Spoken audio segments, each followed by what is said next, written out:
ماشاءاللہ، مرحبا، اہلا وسہلا، مرحبا۔ حضرت علامہ حافظ حشام الہی ظہیر صاحب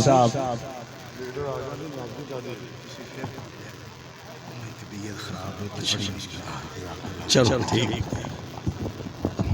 ماشاءاللہ شہید ملت کی نشانی علامہ ابن علامہ حشام الہی ظہیر صاحب، استقبال کیجئے، ایسے شیر کا استقبال کیجئے جو اللہ کی رحمت سے مسجدوں کے تحفظ کے لیے گرجتے ہیں، اللہ کی رحمت سے جو مسلک اہل حدیث کے لیے گرجتے ہیں، اللہ کی توفیق سے میں ان کی نظر ایک شیر کرنا چاہتا ہوں اور ان کو لوگوں کو بتانا چاہتا ہوں جو حضرت صحابہ کے بارے میں ٹی وی پہ آ کر اپنے چینلوں پہ آ کر بکواسات کرتے ہیں۔ میں کہنا چاہتا ہوں اور وہ مرزا جیلوی جو میرے علامہ شہید کے بیٹوں کے خلاف زبان کھولتا ہے، میں اسے بھی کہنا چاہتا ہوں فانوس بن کر ہوا جس کی حفاظت کرے وہ شمع کیسے بجھے جسے روشن خدا کرے۔ علامہ صاحب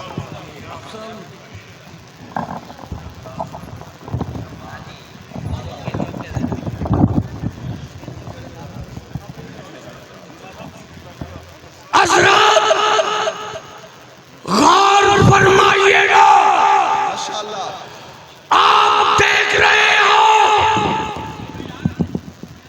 کہ میرے محبوب کا مدینہ طیبہ سے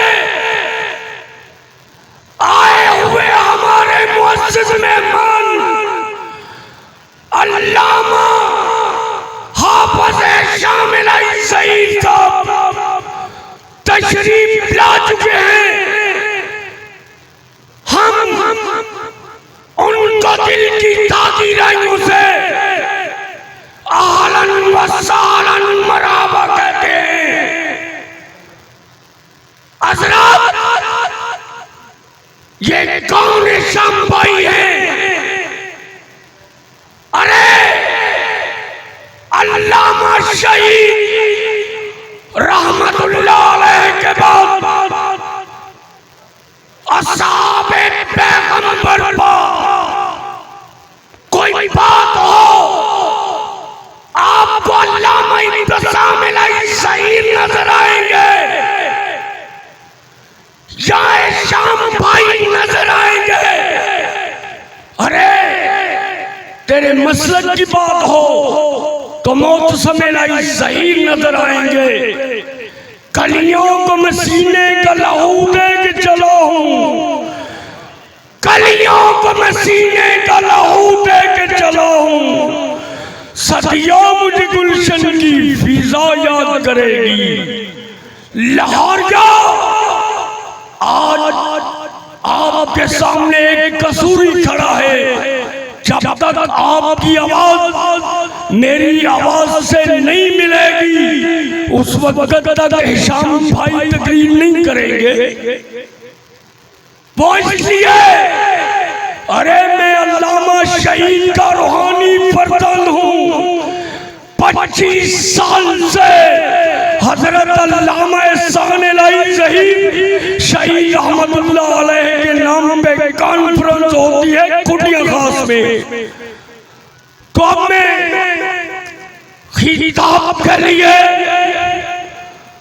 تابتے سخن دے رہا ہوں۔ چند اہل حدیث اصحاب پیغمبر کے وفادار آقا علیہ السلام کے غلام مسلک اہل حدیث کے ترجمان علامہ شہید رحمت اللہ علیہ کے نور نظر میری مناد آپ کی پکار جناب محترم علامہ صحافت ہے شامل آئی ظہیر صاحب چیئرمین تحریک دفاع اسلام پاکستان نعرہ تکبیر نعرہ تکبیر شان مصطفیٰ شان صحابہ مدینہ طیبہ سے آئے ہوئے مہمان آپ نے کہنا ہے شام بھائی شام مدینہ طیبہ سے آئے ہوئے مہمان یہ تو آواز آپ کی بیٹھ نہیں گئی میں کھٹیاں سے پنجاب اسمبلی تک خصوص سے آپ کے اسلام آباد کے ایوانوں تک آواز کو پہنچاتا ہوں ذرا زور سے بولیے گا مدینہ طیبہ سے آئے ہوئے مہمان مدینہ طیبہ سے آئے ہوئے مہمان مدینہ طیبہ سے آئے ہوئے مہمان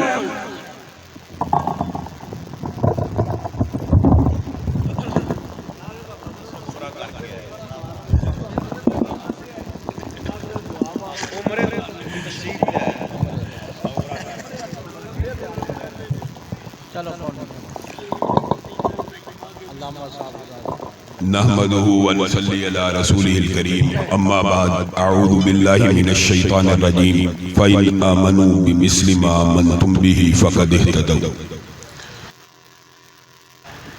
معزز سامعین گرامی قدر سب سے پہلے میں اپنے محترم بھائی قاری افضل عزیزی صاحب کا رانا نصر اللہ صاحب کا حفیظ الرحمن عامر کا حافظ سعد رفیق کا علماء جو بیٹھے ہیں مولانا نواز چیمہ کا اور آپ تمام احباب کا تہ دل سے مشکور ہوں کہ ان ہمارے بھائی قاری افضل عزیزی صاحب نے مجھے آپ سے ہم کلام ہونے کا موقع عنایت فرمایا طبیعت کی خرابی کی وجہ سے اور صبح ایک یونیورسٹی میں پروگرام کی وجہ سے قاری صاحب سے درخواست کی تھی کہ میری گفتگو جلد کروا دی جائے قاری صاحب نے درخواست کو قبول کیا لیکن گفتگو کرنے سے پہلے آپ سے ایک وعدہ لینا چاہتا ہوں آپ سب ساتھیوں نے میری گفتگو کے بعد دیگر علماء کی گفتگو بھی سننی وعدہ کرتے ہیں انشاءاللہ معزز سامعین گرامی قدر صحابہ کے ایمان کے حوالے سے آپ کے سامنے ایک آیت کو رکھا ہے فَإِنْ آمَنُوا بِمِثْلِ مَا آمَنْتُمْ بِهِ فَقَدْ اهْتَدَوْا جب تک آپ کا ایمان صحابہ کے ایمان جیسا نہ ہو آپ ہدایت پہ نہیں ہو سکتے اولئک هم الراشدون مفلحون متقون یہ تمام کی تمام صفتیں آپ صحابہ کے بارے میں علماء سے سنتے ہیں کہ قرآن پاک میں ان کے بارے میں یہ کہا گیا یہ کہا گیا یہ کہا گیا قرآن پاک کی ایک آیت جو جہالوی اور جہلمی کے سارے فلسفوں کو زمین بوس کر دیتی ہے چاہے مہاجر صحابہ ہوں چاہے انصار ہوں چاہے فتح مکہ سے پہلے کے ہوں چاہے فتح مکہ کے بعد کے ہوں وَكُلًّا وَعَدَ اللَّهُ الْحُسْنَى وَكُلًّا وَعَدَ اللَّهُ الْحُسْنَى صحابی رسول ہو اس کے ساتھ اللہ کا وعدہ ہے کہ اللہ تعالیٰ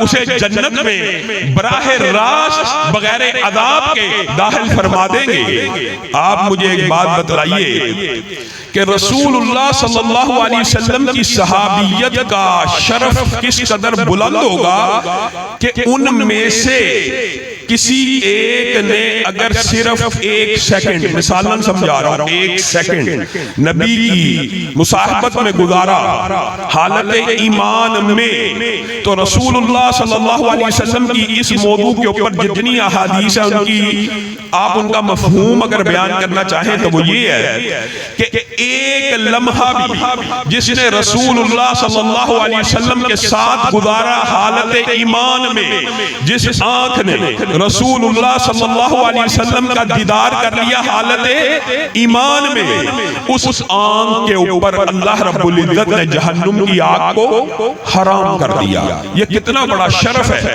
یہ کتنی بڑی فضیلت ہے لیکن حدیث کے اگلے ٹکڑوں کی طرف آپ نے غور نہیں کیا چلو یہ تو وہ تھے کہ جن کی آنکھوں نے رسول اللہ کو چوما، جن کی نظروں نے رسول اللہ کے رخساروں کا، رسول اللہ کے چہرے کا بوسہ لیا، ان آنکھوں کے اوپر تو جہنم کی آگ حرام ہو گئی، لیکن اگلے ٹکڑوں پہ آپ نے غور نہیں کیا۔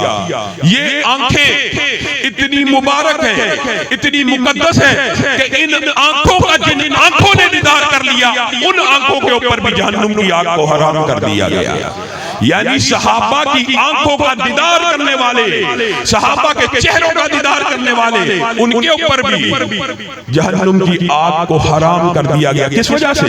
یہ صحابیت کا اثر ہے جو منتقل ہو رہا ہے۔ میرے بھائیوں، ہم کہاں، ہماری حیثیت کیا ہے، ہماری اوقات کیا ہے؟ وہ صحابہ کا ایک سٹیٹس ہے۔ بعض لوگ آپ کو مغالطہ ڈالتے ہیں، جی فتح مکہ سے پہلے ایسے تھا، فتح مکہ کے بعد کے صحابیوں کا یہ درجہ ہے۔ کوئی بھی صحابی ہو، ایک حدیث اگر سمجھ آ جائے، رسول اللہ صلی اللہ علیہ وسلم نے فرمایا میرا کوئی صحابی، اس سے مراد یہ نہیں ہے کہ بدری ہو، احد سے پہلے ہو، فتح مکہ سے پہلے ہو، فتح مکہ کے بعد ہو، میرا کوئی بھی صحابی، یعنی جس نے صرف ایک سیکنڈ، ایک لمحہ یا ایک مرتبہ رسول اللہ کا دیدار کیا، چاہے حجۃ الوداع کے موقع پہ کیا، چاہے ایک مرتبہ کیا، اس کے بعد وہ کبھی چاہے رسول اللہ کی بارگاہ میں حاضر نہ ہوا، حدیث کے الفاظ ہیں، رسول اللہ صلی اللہ علیہ وسلم نے کہا تم میرے صحابہ کے بارے میں، یہ حدیثیں بھی متعدد ہیں، علماء نے آپ کے سامنے رکھی ہیں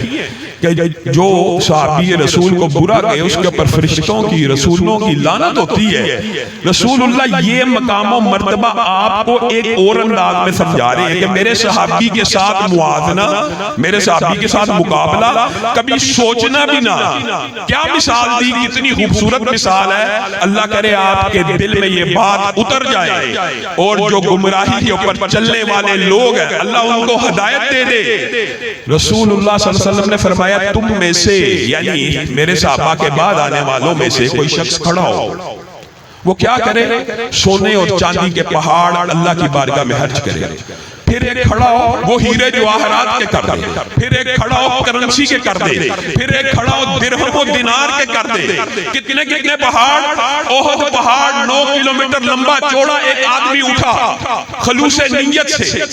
اتنا زیادہ سونا، آپ بتائیے احد پہاڑ جتنا سونا ہو، پوری دنیا کی شاید مساجد اس خرچے سے چل جائیں، پوری دنیا کے مدارس چل جائیں، وہ اللہ کی راہ میں خلوص نیت سے خرچ کرے۔ رسول اللہ آپ کو سمجھا رہے ہیں، لیکن آپ کے اور میرے عقل میں جہلی اور جہالتی کے مغالطے تو آ جاتے ہیں، یہ حدیث نہیں آتی۔ رسول اللہ صلی اللہ علیہ وسلم نے فرمایا احد پہاڑ جتنا سونا چاندی کیوں نہ ہو، مفہوم ہیرے جواہرات کیوں نہ ہو، کرنسی کیوں نہ ہو، درہم و دینار کیوں نہ ہو، وہ بندہ اجر و ثواب میں میرے کسی ایک صحابی کے آدھ ہاتھ کے خرچ کیے ہوئے سونے کے برابر، چاندی کے برابر، کرنسی کے برابر نہیں، میرے کسی بھی صحابی کے آدھ ہاتھ خرچ کیے گئے جو کے برابر، غلے کے برابر، مراد یہ ہے آٹے کے برابر، چینی چاول کے برابر۔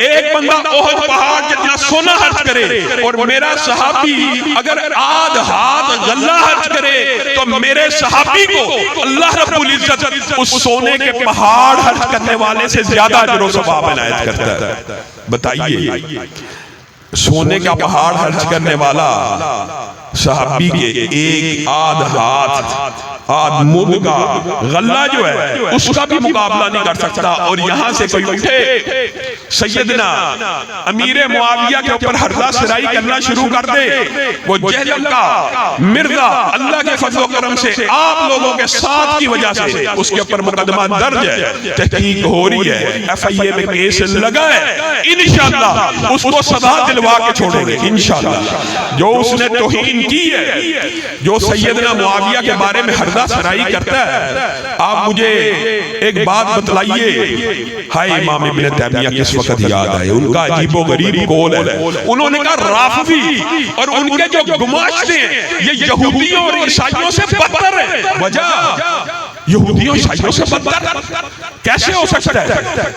ابن تیمیہ نے کہا اس لیے ہو سکتا ہے، اس لیے ہے کہ یہودیوں میں سے بھی کسی یہودی کو یہ جرأت نہ ہوئی کہ موسیٰ کے ساتھیوں کو برا کہہ سکے، عیسائیوں میں سے کسی عیسائی نے یہ گناہ نہیں کیا، یہ حرکت بد نہیں کی کہ عیسیٰ کے کسی ساتھی کو برا کہہ سکے۔ اور امت کے اندر ایک گروہ پیدا ہو گیا، رسول اللہ صلی اللہ علیہ وسلم کے دو سسر بھی برے، رسول اللہ کے دماد بھی برے، رسول اللہ کی بیویاں بھی بری، رسول اللہ کے رشتہ دار بھی برے۔ یہ کس قسم کا عقیدہ ہے؟ یہ کس قسم کا مغالطہ ہے؟ یہ وہ رافضی فکر ہے کہ یہ لوگ، رسول اللہ صلی اللہ علیہ وسلم نے یہ بھی فرمایا تھا کہ عالم ارواح میں اللہ رب العزت نے آدم کے بیٹوں کے سینوں کو ٹٹولا، دلوں کو ٹٹولا، پھر کائنات کے جو سب سے مقدس اور محترم دل تھے ان کے اوپر نبوت کے تاج کو سجا دیا، اور ان دلوں میں سے جو سب سے متقی تھا، جو سب سے پاکیزہ تھا، جو سب سے اعلیٰ تھا، جو سب سے عرفہ تھا، اس کے سر کے اوپر ختم نبوت کا تاج رکھ دیا۔ یہ تو بات ہوگی نبیوں کی۔ اس کے بعد اولاد آدم میں سے ہر دل کو ٹٹولا گیا۔ نبیوں کے بعد سب سے مقدس اور مطہر دل جن کے اللہ نے پائے، اللہ نے انہیں میرا صحابہ بنا دیا، کسی کو وزیر بنا دیا، کسی کو مشیر بنا دیا، کسی کو سسر بنا دیا، کسی کو داماد بنا دیا۔ سسر ابو بکر، عمر، ابو سفیان۔ اور میرے بھائیو، یہ آپ کو مغالطہ دیتے ہیں کہ جھگڑا سیدنا امیر معاویہ کا۔ اللہ کی قسم، آپ رافضی فکر کو اٹھا کے دیکھیں، کیا سیدنا معاویہ کا جھگڑا؟ ان کی زبان کے شر سے تو امی عائشہ نہیں بچی، امی حفصہ نہیں بچی، ابو بکر و عمر نہیں بچے۔ یہ سہولت کاری یہ کس لیے کی جا رہی ہے؟ قرآن پاک کا ایک اسلوب آپ کے سامنے رکھوں گا اور سیدنا امیر معاویہ کے حوالے سے چند باتیں کر کے اپنی بات کو آگے بڑھاؤں گا۔ قرآن پاک میں اللہ رب العزت کی ایک سنت ذکر ہے، وہ سنت آپ نے اللہ کی سنت کس حوالے سے ہے؟ آپ نے قرآن پاک کے اندر پورا قرآن پاک اٹھائیں، اللہ تعالیٰ نے مخلوقات میں سے رسول اللہ کے دفاع میں آیتیں نازل کی ہیں، لیکن امتیوں میں سے کسی امتی کا اس طرح دفاع اللہ نے نہیں کیا جس طرح صحابہ کا کیا۔ وَإِذَا قِيلَ لَهُمْ آمِنُوا كَمَا آمَنَ النَّاسُ قَالُوا أَنُؤْمِنُ كَمَا آمَنَ السُّفَهَاءُ أَلَا إِنَّهُمْ هُمُ السُّفَهَاءُ۔ بتائیے، اللہ کی یہ سنت ہے، کوئی شخص صحابی کے بارے میں کوئی لفظ کہے اس کے اوپر پلٹا دیے جائیں۔ انہوں نے صحابہ کو کہا یہ معاذ اللہ سفہاء ہے، اللہ نے کیا کہا؟ الا انہم ہم السفہاء۔ صحابی سفہاء نہیں ہے، صحابی کو سفہاء کہنے والے تم سفہاء۔ جو لفظ صحابی کے بارے میں کہا گیا اللہ نے اسی کو پلٹایا، اور ایک جگہ پہ نہیں ہے۔ وَإِذَا لَقُوا الَّذِينَ آمَنُوا قَالُوا آمَنَّا وَإِذَا خَلَوْا إِلَىٰ شَيَاطِينِهِمْ قَالُوا إِنَّا مَعَكُمْ إِنَّمَا نَحْنُ مُسْتَهْزِئُونَ۔ اللہ یستہزئ بہم۔ اللہ کی غیرت صحابہ کے بارے میں یہ ہے، اگر کوئی یہ کہے گا میں صحابہ کا ٹھٹھا اڑاتا ہوں، اللہ کہے گا تو صحابہ کا ٹھٹھا نہیں اڑاتا، میں اللہ تیرا ٹھٹھا اڑاتا ہوں۔ آپ نے یہ سنت زندہ کرنی ہے۔ کوئی صحابی کو برا کہے، آپ نے کہنا تو دنیا کا سب سے بڑا برا۔ کوئی صحابی کو بے ایمان کہے، تو دنیا کا سب سے بڑا بے ایمان۔ عام فہم بات ہے، عام فہم، لاجیکلی، عقلی، منطقی، حدیث رسول سے استدلال ہے۔ رسول اللہ نے فرمایا تھا کہ نہیں، اگر کوئی مسلمان دوسرے مسلمان کو کہ بے ایمان ہے، کافر ہے، لعنت کے بارے میں بھی حدیث ہے۔ اگر کوئی کسی کو کہے کہ تو بے ایمان ہے، بے ایمان ہے، تو کافر ہے، تو اگر وہ نہ ہو تو بندہ کہنے والا کافر ہو جاتا ہے۔ یہ حدیث صحیح ہے۔ اگر ایک مسلمان کو بے ایمان کہہ دینے سے، ایک مسلمان کو کافر کہہ دینے سے اگر تیرا الزام جھوٹا ہے تو تو کافر ہو جاتا ہے۔ جن کے بارے میں اللہ رضی اللہ کی سند اتارے، وَكُلًّا وَعَدَ اللَّهُ الْحُسْنَىٰ کی سند اتارے، اس کے بارے میں تو یہ کہے یہ جہنم کی طرف بلانے والا تھا، یہ بے ایمان تھا، یا رسول اللہ صلی اللہ علیہ وسلم دنیا سے چلے گئے سارے بے ایمان ہو گئے، 4 باقی رہ گئے.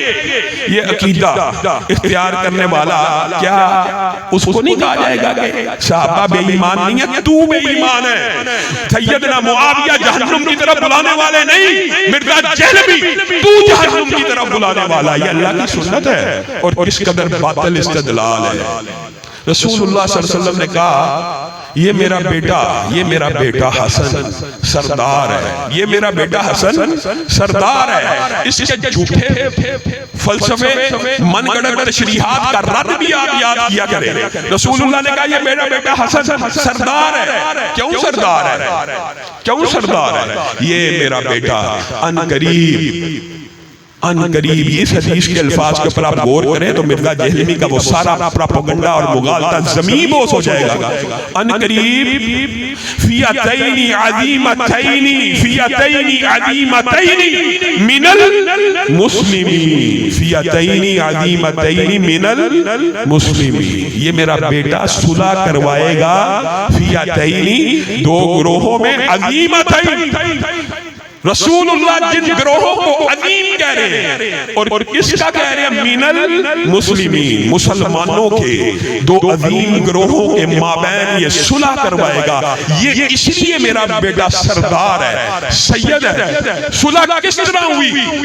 صلح کا سارا واقعہ آپ کے سامنے ہے. حضرت حسن نے سیدنا امیر معاویہ کے ہاتھ کے اوپر اپنے ہاتھ کو رکھ کے ان کو متفقہ اجماعی واحد خلیفۃ المسلمین مان لیا. سیدنا حسن نے ان کو بڑا مان لیا، ان کو خلیفہ مان لیا جو جہنم کی طرف بلانے والے تھے، جو گروہ جہنم کی طرف بلانے والا تھا. فیہ باغیہ کی تشریح میں حدیث پیش کرتا ہے اور جہالت مرکب ہے، اپنی من چاہی تشریح پوری امت کو پتہ ہے. جہنم کی طرف بلانے والا گروہ کون سا تھا؟ خارجیوں کا گروہ تھا. خارجیوں کا گروہ جہنم کی طرف بلانے والا تھا. اور آپ کو ایک عجیب بات بتاؤں ضمنی طور پہ، پھر میں بات کو آگے بڑھاؤں گا. آپ مجھے بتائیے حضرت زبیر عشرہ مبشرہ میں سے حوالی رسول، حضرت طلحہ عشرہ مبشرہ اور رسول اللہ صلی اللہ علیہ وسلم سے جنت کی بشارتیں لینے والے. طلحہ اور زبیر شہید ہوئے. جو عشرہ مبشرہ کیا لقب پانے والے ہیں وہ شہید ہوئے کس کے لشکر کی طرف سے؟ میں صرف الزامی ایک بات کر رہا ہوں. کس کے لشکر کی طرف سے؟ سیدنا علی کے لشکر کی طرف سے. حتیٰ کہ وہ قاتل سیدنا زبیر کا جب سر مبارک لے کے حضرت علی کے پاس آیا تو حضرت علی نے اس کو داد نہیں دی. کیا کہا تھا؟ زبیر کے قاتل تجھے جہنم کی بشارت ہو، کیونکہ میں نے رسول اللہ سے سنا تھا ہر نبی کا ایک حواری ہوتا ہے اور میرا حواری زبیر ہے. اگر سیدنا علی کے لشکری نے سیدنا زبیر کو شہید کر دیا تو اس کا الزام حضرت علی پہ آئے گا. اگر کسی خارجی نے سیدنا عمار کو قتل کر دیا تو اس کا الزام کیا سیدنا امیر معاویہ پہ آئے گا؟ یا تو ترازو قائم کرنا چاہتے ہو تو کرو. اگر ان کے لشکر نے کیا مجرم وہ ہے تو ان کے لشکر نے کیا تو مجرم یہ. معاذ اللہ، ہمارا یہ اہل سنت کا عقیدہ نہیں. خارجیوں کا گروہ تھا، فتنے بازوں کا گروہ تھا. اور سیدنا امیر معاویہ ان کے ذاتی فضائل رسول اللہ صلی اللہ علیہ وسلم سے ثابت ہے. رسول اللہ صلی اللہ علیہ وسلم نے فرمایا اللہم اجعلہ ہادیا و مہدیا واہدی بہ. مرزا جہلوی یہ حدیثیں آپ کو کبھی نہیں سنائے گا. اللہ اس کو ہادی بنا، اللہ اس کو مہدی بنا، اللہ اس کو لوگوں کی ہدایت کا ذریعہ بنا.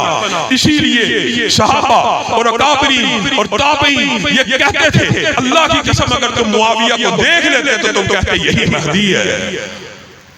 اللہم علم معاویۃ الکتاب والحساب وقیہ العذاب. اللہ کے رسول دعا کرے اللہ اس کو عذاب سے بچا، اس کو علم دے. کاتب وحی ہے، فتح مکہ سے پہلے قبول اسلام کی ہے.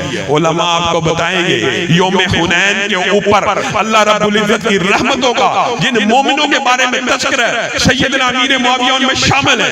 بخاری شریف کی حدیث ہے وہ پہلا لشکر جو سمندری جہاد کرے گا سارے کا سارا جنتی ہے. اس کے اڈمیرل کون ہیں؟ اس کے امیر البحر کون ہیں؟ سیدنا امیر معاویہ معین طور کے اوپر بھی جنتی ہیں. رسول اللہ کہہ رہے ہیں وہ پورے کا پورا لشکر جنتی ہے، اور مرزا جہلوی کہہ رہا ہے یہ جہنم کی طرف بلانے والے ہیں. ام حرام بنت ملحان کے گھر رسول اللہ سو گئے، اچانک بیدار ہوئے، ہنس رہے ہیں خوشی سے، مسرت سے، کھلکھلا رہے ہیں، مسکراہٹ واضح ہے. ام حرام بنت ملحان رسول اللہ کے بدلتے ہوئے چہرے کو دیکھ کے کہتی ہے اللہ کے رسول یہ خوشی یہ کس وجہ سے؟ کہا میں نے دیکھا ہے میری امت کے کچھ لوگ سمندر پہ تختے ڈالے ہوئے جہاد فی سبیل اللہ کر رہے ہیں. ام حرام بنت ملحان کہتی ہیں اللہ کے رسول میری بھی دعا کیجئے میں بھی اس جہادی مارکے میں شریک ہو جاؤں اور اس میں شہادت کا رتبہ پا لوں. رسول اللہ صلی اللہ علیہ وسلم نے دعا کی، دوبارہ خواب آئی. ام حرام نے پھر پوچھا، رسول اللہ صلی اللہ علیہ وسلم نے دوبارہ ایک فضیلت بیان کی جس کا ہمارے موضوع سے تعلق نہیں. تو ام حرام نے کہا اللہ کے رسول اس میں بھی میں شامل ہو جاؤں. کہا نہیں، آپ پہلے میں شامل ہو چکی ہیں اور آپ کو آپ کی زندگی میں شہیدہ بحر کہا جاتا تھا. وہ لشکر کس نے روانہ کیا؟ کس کے دور میں روانہ ہوا؟ امیر البحر سیدنا امیر معاویہ کے دور میں ہوا. یہ وہی امیر معاویہ جن کے بارے میں یہ مرزا جہلوی ہردہ سرائی کرتا ہے، جنہوں نے وصیت کی تھی کہ جب میں فوت ہو جاؤں میرے کفن کے اندر رسول اللہ کے ناخن بھی رکھ دینا، رسول اللہ کے بال بھی رکھ دینا. یہ اس قبر کے اوپر عذاب کا قائل ہے. معاذ اللہ، کیسی باتیں کرتا ہے. صحابہ کے بارے میں انسان کو اپنی زبان کو لگام دینی چاہیے. کچھ باتیں باقی علماء آپ سے باتیں کریں گے، لیکن کچھ بات میں اسلامی نظام کے حوالے سے اور تحریک کے حوالے سے بھی کرنا چاہتا ہوں. میرے بھائیوں، ایک نظام وہ ہے جو انسان نے بنایا، سیکولرزم، کمیونزم، اشتراکیت، مختلف سرمایہ دارانہ نظام آج کل جتنا بھی ہے، الہاتی نظام. انسان نظام کیوں بناتا ہے؟ انسان نظام بناتا ہے انسانوں کی سہولتوں کے لیے. اپنی عقل لڑاتا ہے، اپنا فکر لڑاتا ہے، اپنا غور و فکر کر کے یہ کہتا ہے کہ انسانوں کے اوپر یہ نظام لاگو کر دیا جائے تو بہتری آ جائے گی، معاشرے میں امن آ جائے گا، معاشرے میں سکون آ جائے گا، معاشرے میں معیشت بہتر ہو جائے گی. یہ نظام کس نے بنایا؟ مخلوق نے. ہم سب جو ایتھیسٹ ہوتا ہے نا، ملحد بے ایمان، جو اللہ کے اوپر ایمان نہیں رکھتا، وہ بھی اس بات کا اقرار کرتا ہے میں مخلوق ہوں. وہ بھی کہتا ہے میں مخلوق ہوں، خالق نہیں. وہ اگرچہ رب کا ان تصورات میں انکار کرتا ہے، لیکن پوری دنیا کے اندر دو باتیں متفق ہیں. ایک موت کا انکار ملحد بھی نہیں کر سکتا، ایک مخلوق ہونے کا انکار ملحد بھی نہیں کر سکتا. ہم تو اللہ کے فضل سے کیا ہیں؟ مسلمان. لیکن آپ اور میں مسلمان ہونے کے باوجود جس نظریے کے اوپر کھڑے ہیں ان سے ڈر جانا چاہیے. ہم صحابہ کے بارے میں تو دفاع کر رہے ہیں، ہم رسول اللہ کے ساتھی ہونے کی وجہ سے ان کا دفاع کر رہے ہیں، لیکن ہماری عقلوں پہ ایسا پردہ ہے، ہمارے دماغ میں یہ بات نہیں آتی کہ اللہ خالق ہے. خالق نے جو مخلوق کے لیے نظام بنایا اس سے بہتر مخلوق نہیں بنا سکتی. اللہ خالق ہے، ہم مخلوق ہیں.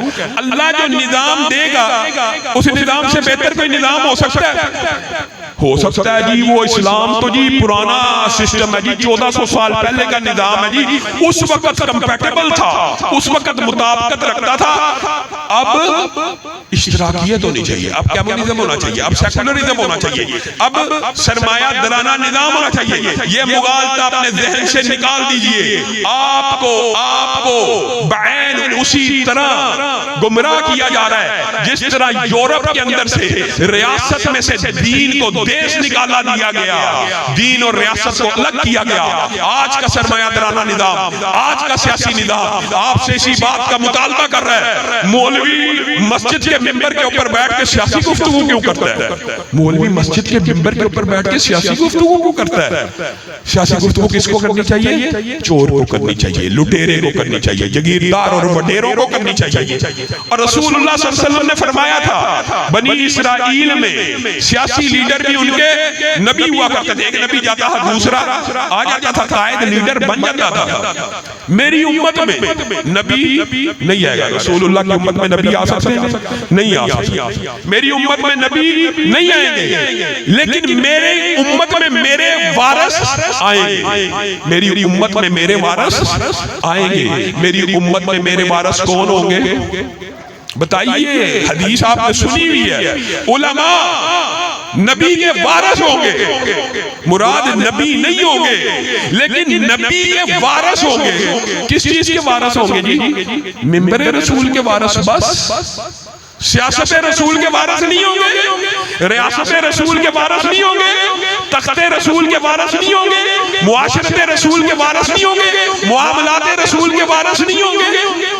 کس کے وارث ہوں گے؟ صرف منبر رسول کے وارث ہوں گے۔ منبر رسول پہ تو اور میں متفق ہیں، زانی کھڑا نہ ہو، شرابی کھڑا نہ ہو، اگر کھڑا ہو جائے اس کو منبر سے اتار دیا جاتا ہے۔ آپ دوبارہ کریں گے کہ منبر رسول کے اوپر کوئی زانی کھڑا ہو؟ اللہ کا شکر ہے اتنا ایمان باقی ہے، لیکن صرف اتنا ہی باقی ہے۔ تخت رسول کے اوپر، خلافت رسول کے اوپر، ریاست رسول کے اوپر زانی آ جائے، چور آ جائے، کرپٹ آ جائے، بے ایمان آ جائے، نہ آپ کا ضمیر جاگے گا نہ میرا ضمیر جاگے گا۔ ہم اسلامی نظام کے دعوے دار ہیں، ہم مسلمان ہیں، ہمیں رسول اللہ کی نہ سیاست کی سمجھ آئی نہ نظام کی سمجھ آئی۔ اور میرے بھائیو یہ نظام ایک صدی کے لیے نہیں آیا، 2 صدیوں کے لیے نہیں آیا، یہ قیامت تک کے لیے ایک کلیہ فارمولا ہے۔ کیا فارمولا ہے؟ 1400 سال پہلے آیا، معاشرے میں ڈکیتی ختم، چوری ختم، زنا ختم، حتیٰ کہ آپ حیران رہ جائیں گے اس نظام کا مطالعہ کر کے، سبحان اللہ، کہ آپ کو زنا کے گواہ نہیں مل رہے، لیکن مائد اسلمی آ رہے ہیں، اللہ کے رسول ایسا نظام آ چکا ہے، مجھے سزا دے دیجیے، اقرار جرم کرتا ہوں۔ شبیبہ اغام دیا، اقرار جرم از خود آ کے کر رہے ہیں، گواہ موجود نہیں ہے، نظام آیا، اتنا خوف خدا اور آخرت کی فکر پیدا ہوئی، اب خود پیش کریں کہ اللہ کے رسول اسی دنیا میں سزا بھگتنا چاہتا ہوں تاکہ عرب سال کی زندگی بہتر ہو جائے۔ یہ نظام کے اثرات ہیں۔ آپ یہ کہتے ہیں یہ نظام اس وقت تھا، یہ بات بھی سب سے بڑی جھوٹ ہے۔ رسول اللہ کے بعد جب تک بھی یہ نظام معاشرے میں رہا، معاشرے سے زنا ختم ہوا، چوری ختم ہوئی، ڈکیتی ختم ہوئی۔ اس کی ایک مثال دے کے بات کی طرف آتا ہوں۔ آج خلیجی ممالک اور سعودی عرب کی صرف مثال دے رہا ہوں، انہوں نے رسول اللہ کے نظام کیا ایک جز کی بات ہو رہی ہے، ایک جز نافذ کیا، وہ کیا؟ حدود اللہ، بڑا اہم جز ہے، چھوٹا جز نہیں ہے، حدود اللہ کو نافذ کیا۔ جو لوگ یہ دعویٰ کرتے ہیں پڑھے لکھے کہ جی اجتہاد ہونا چاہیے ان معاملات کے اوپر، کہ جی وہ 1400 سال پہلے کا جو سسٹم تھا وہ آج وحشیانہ سزائیں ہیں، یہ ہیں، آپ مجھے بتائیے آج 1400 سال گزرنے کے بعد سعودی عرب میں حدود اللہ کو نافذ کیا گیا۔ ایک مثال دے رہا ہوں، سارے خلیجی ممالک کا بھی آپ جائزہ لے لیجئے، جہاں جہاں حدود اللہ نافذ ہے، آپ اٹھائیے گوگل، آج کل تو کوئی جھوٹ نہیں بول سکتا، آپ سرچ کیجئے سعودی عرب میں پورے 1 سال میں جتنے جرائم ہوتے ہیں ملا کر، چوری، ڈکیتی، قتل، زنا، ہر قسم کا جرم ملا کر ایک دن میں سعودی عرب میں جتنے جرم ہوتے ہیں، 1 سال میں سعودی عرب میں جتنے جرم ہوتے ہیں وہ نیو یارک میں ایک دن کے جرائم سے کم ہے۔ آپ سرمایہ دارانہ نظام کس نے بنایا تھا؟ انسانوں نے۔ اس کے ایک دن کے جرائم مد مقابل اسلامی سسٹم کے جرائم کا آج 1400 سال بعد جائزہ لے لیجئے، 1 سال کے جرم بھی اتنے نہیں بنتے جتنے نیو یارک میں ایک دن کے ہیں۔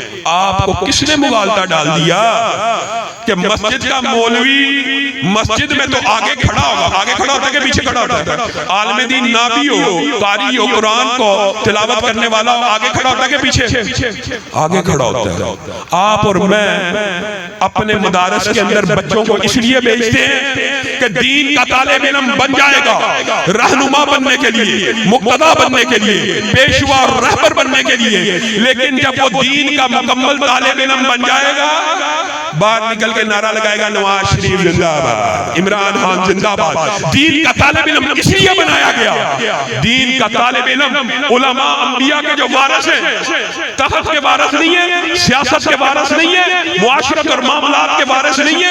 کیا علماء کو یہ بات زیب دیتی ہے کہ نظام مصطفیٰ، نظام اسلام کے مد مقابل آپ کس کے بندے؟ میں نون لیگ کا بندہ، آپ کس کے بندے؟ میں پی ٹی آئی، آپ بھٹو۔ اللہ کے بندے کا کہاں ہیں؟ اللہ کے نظام کے لیے کھڑے ہونے والے لوگ کہاں ہیں؟ اللہ کی قسم یہ ایک ایسا کلیہ اور فارمولا ہے. ایک فارمولا ہوتا ہے, ایک دفعہ لیبارٹری میں ٹیسٹ کیا جائے, H2O, 2 ہائیڈروجن ایٹم ہو, 1 آکسیجن ایٹم ہو, ہمیشہ کیا بنے گا؟ پانی بنے گا. ہمیشہ 1400 سال پہلے بھی پانی بنے گا, 1400 سال بعد بھی پانی بنے گا. اسلامی نظام بھی جب بھی آئے گا معاشرے سے زنا کو ختم کرے گا, چوری کو ختم کرے گا, ڈکیتی کو ختم کرے گا, معیشت کو اتنا اوپر لے جائے گا, میں اور آپ ہاتھوں میں زکات لے کے پھر رہے ہوں گے, لینے والا نہیں ملے گا.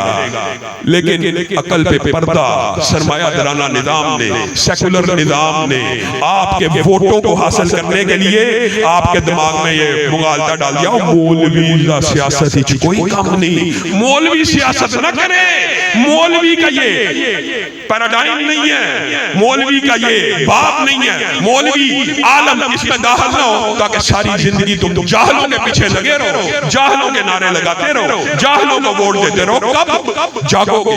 اور اللہ کی قسم اگر آپ چاہیں اور ہم اپنے نوجوانوں کو اس آئین, اس قانون, اس دستور کے ماتحت رکھتے ہوئے چاہتے ہیں کہ بلٹ کی بجائے بیلٹ کے ذریعے تبدیلی کا سوچ تو پیدا کرو. آج ہو سکتا ہے یہ آواز ہماری ننگار خانے میں ایک توتی کی کیفیت رکھتی ہو, لیکن سوچ پیدا ہوگی تو حلقے بنائے جائیں گے, سوچ پیدا ہوگی تو اسٹرگل کی جائے گی. آج دکھ کا مقام ہے, دکھ کا مقام ہے.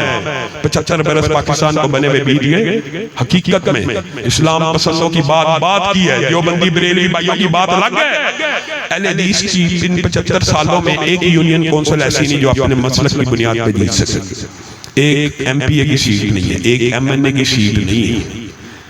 وہ آپ اگر متحد اور متفق ہو جائیں, اللہ کی قسم آپ کو ان سرمایہ دارانوں نظام کے جو سرحیل ہیں, ان پارٹیوں سے کبھی بھیک مانگنے کی ضرورت پیش نہ آئے. یہ آپ کے پیچھے ترلے کرتے ہوئے, منتیں کرتے ہوئے آئیں کہ اللہ کے لیے ہمارے ساتھ چلیے. ہم اتحاد کی سیاست سے قائل ہیں, ہم اتحاد کی سیاست سے قائل ہیں, لیکن اس بات کے اوپر قائل نہیں ہے کہ رسول اللہ کا نظام نیچے ہو, سرمایہ دارانہ نظام اوپر ہو. اس چیز کے قائل نہیں ہے. اتحاد ہو سکتا ہے, اتحاد کسی سے بھی ہو سکتا ہے, لیکن آپ جب جتھا سازی نہیں کرتے, جب آپ تنظیم سازی نہیں کرتے, جب آپ اپنی حلقائی سیاست نہیں کرتے, تو ظاہرہ ووٹ ابھی اس مجمع کے اندر آپ سروے کرا لیں, کس کو ووٹ دیا؟ نون لیگ کو. کس کو دیا؟ آدھی نے پی ٹی آئی کو دیا ہوگا, آدھی نے اسلامی جماعتوں کو دینے والے شاید 4 یا 5 یا 10 افراد موجود ہوں.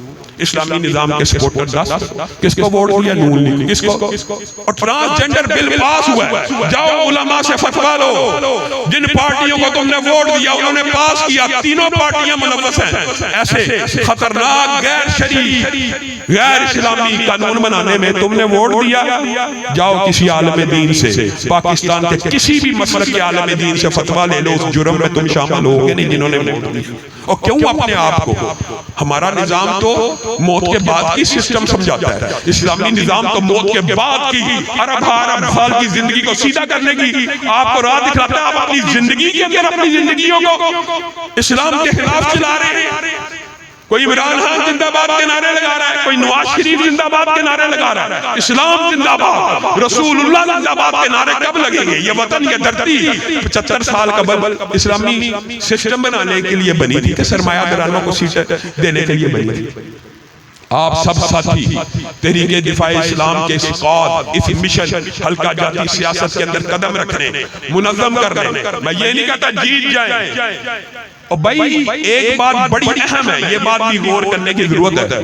ایمانداری سے بتلائیے, اگر آپ لوگ اللہ کے فضل سے آپ لوگ ہمارا ساتھ ہمیشہ سے دیتے آئے ہیں, اور لاہور کی سرزمین اس بات کے اوپر گواہ ہے کہ خلاف شریعت جب بھی کوئی کام ہوا آپ لوگوں کے احتجاج کی وجہ سے اس کام کو ہم نے روکا بھی ہے اور ٹوکا بھی ہے. قانون اور آئین کے دائرے میں رہتے ہوئے جم خانہ کا کیس آپ کے سامنے ہے, کہا داڑھی پگڑی والا داخل نہیں ہو سکتا. میں نے کہا بڑے بڑے لوگ آپ کو پتا ان کے پیچھے موجود تھے. میں نے کہا قانونی طور پہ آئینی طور پہ مال روڈ کے اوپر 1000 بندے کو میں پگڑی لے کے آؤں گا, کوئی پتھر نہیں چلے گا, کوئی لاٹھی نہیں چلے گی, احتجاج کریں گے.